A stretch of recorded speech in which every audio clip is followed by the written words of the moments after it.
Hi, welcome back to our channel. I'm Dwayne, and my guest with me here today is Landon.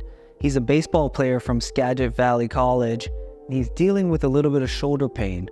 Today, we're going to be talking about some shoulder pain and some common shoulder injuries and why it happened.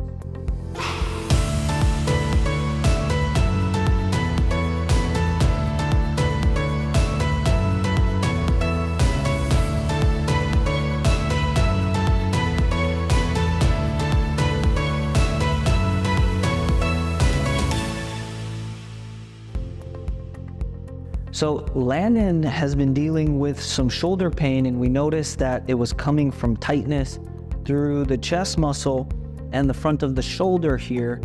He's a student athlete, so he tends to have that little bit of rounded forward in his shoulder.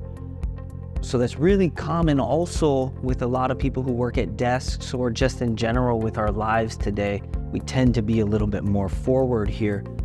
So if you're dealing with this, these exercises are going to be really good for you. But I just wanted to point this out here.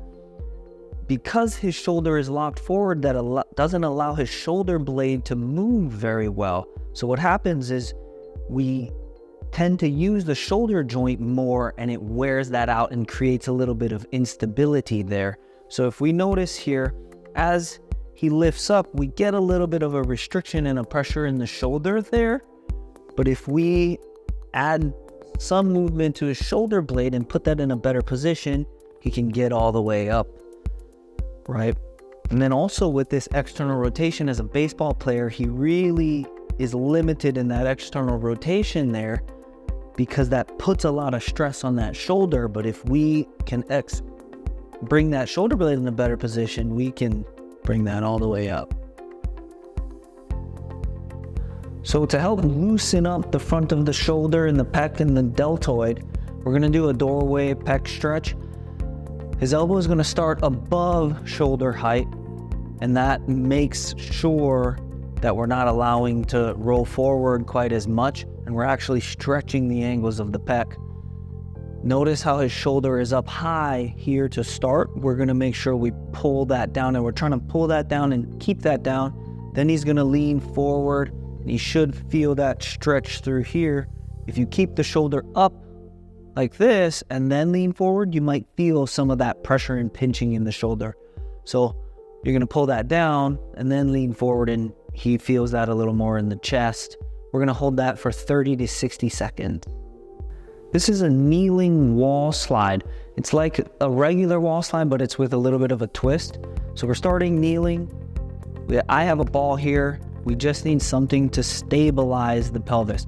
So we're going to put this ball here, and we're kneeling, and the leg opposite of the arm we're trying to slide with is forward.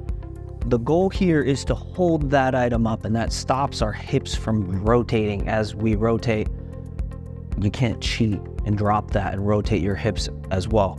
So we're sliding up the wall here, and we're going to rotate here. And we're trying to feel the shoulder blade rotating and pulling and moving as we're doing this, as well as the thoracic spine. So then he's going to come down. What we're not trying to do is slide the hand up and lock this in place and force our chest forward, because that's going to cause a pressure and pinching in the shoulder. So we're trying to get a little more of an active movement with the shoulder. So he's going to really slide and rotate the thoracic spine and feel this shoulder blade muscles rotating and pulling the scapula, and then sliding back down nice and slow. He's doing this exercise for 8 to 10 reps. This exercise is the banded flexion. It's going to help create stability in the shoulder and help add some strengthening to that rotator cuff and the posterior shoulder muscles. So we're going to need a light band that's light enough for us to pull apart without feeling a high level of fatigue, and some light dumbbells that's light enough for us to be able to do 8 to 10 repetitions without high level of fatigue or burnout, okay? If even a 1 pound or really light dumbbell that you have creates a high level of fatigue, then just do it without the dumbbell or the weight and just do the band. So what we're gonna do here, we're gonna set the shoulder blades and create a little tension to not allow them to rise up. We're gonna put some tension on the band. Our arms are gonna remain relatively straight, and we're gonna lift them up to about 90 degrees, nice and slow. We're gonna pause, and we're gonna slowly come back down.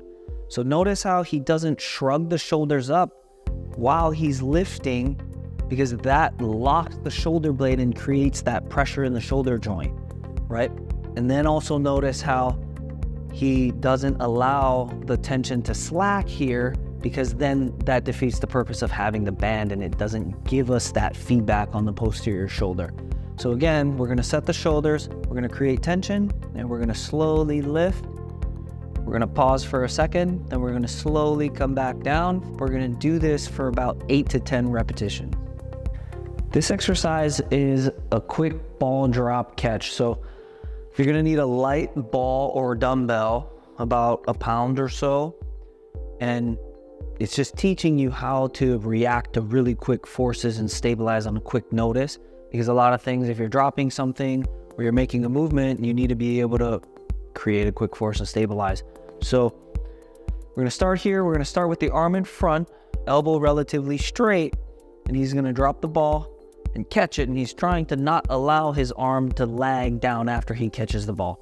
So he's gonna drop it and catch and stabilize, bring it back up, drop and catch and stabilize, and bring it back up.